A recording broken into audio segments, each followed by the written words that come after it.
ಅಲ್ಲ ಮೋಸ್ಟ್ಲಿ ನನಗನ್ಸುತ್ತೆ ವಿಜೇಂದ್ರ ಅವರೇ ಅವರ ಇಲ್ಲಾಂದ್ರೆ ಅವರ ಮಾತಿದ್ರೆ ಯಡಿಯೂರಪ್ಪನ ಕರ್ಕೊಂಡು ಹೋಗೋದು ಡೆಲ್ಲಿಗೆ ಅವ್ರ ಜಾಗ ಉಳಿಸ್ಕೊಳ್ಳಕ್ಕೆ ಅವ್ರ ತಂದೆಯವ್ರನ್ನ ಕರ್ಕೊಂಡು ಹೋಗ್ತಾರೆ ಅಂತ ಹೇಳಿದ್ರೆ ಆ ಬಿಜೆಪಿಯ ಸ್ಥಿತಿ ಏನಾಗಿದೆ ಅಂತ ನಿಮಗೆ ಗೊತ್ತಾಗ್ತದೆ.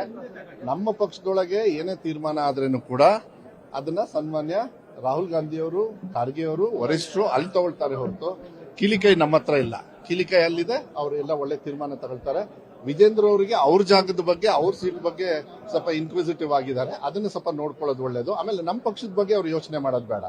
ಅವ್ರ ಪಕ್ಷದೊಳಗೆ ಎಲ್ಲಾ ಕಡೆನೂ ಬಾಗ್ಲು, ಕಿಟಕಿ ಎಲ್ಲ ಬಾಗ್ಲಾಗ ಓಪನ್ ಆಗಿ ಕುತ್ಕೊಂಡವ್. ಮಾತೆತ್ತಿದ್ರೆ ಯತ್ನಾಳ್ ಅವ್ರು ಇರ್ಲಿ, ಎಲ್ಲರೂ ಕೂಡ ಯತ್ನಾಳ್ ಅವ್ರು ಹೊರಗಡಿದ್ರು ಕೂಡ ಅವ್ರ ಹಣೆ ಬರ ಏನು ಅಂತ ಹೇಳಿ ಹೇಳ್ತಾ ಇದ್ದಾರೆ.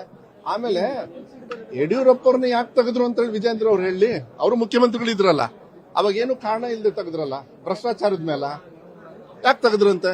ಭ್ರಷ್ಟಾಚಾರನೇ ಇರ್ಬೇಕಲ್ಲ, ನಾನು ಪ್ರಶ್ನೆ ಹಾಕ್ಬೋದು. ಫಸ್ಟ್ ಅದಕ್ಕೆ ಉತ್ತರ ಕೊಡ್ಲಿ. ಇಲ್ಲ, ಅದನ್ನ ನೋಡಿ, ನಿನ್ನೆ ವಿಧಾನಸಭೆ ಒಳಗೆ ಲಕ್ಷ್ಮೀ ಹೆಬ್ಬಾಳ್ಕರ್ ಅವರು ಫುಲ್ ವಿವರಣೆ ಕೊಟ್ಟಿದ್ದಾರೆ.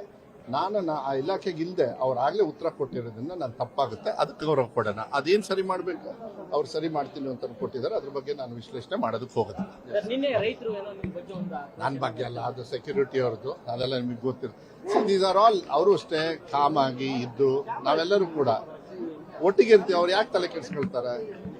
ಅವ್ರದ್ದು ಸ್ವಲ್ಪ ಬ್ಯಾಕ್ ಗ್ರೌಂಡ್ ತಗೊಳ್ಳಿ, ಅವ್ರು ಯಾರು ಅಂತ ನಿಮಗೂ ಗೊತ್ತೈತದು ಬೇಡ. Yes, sir.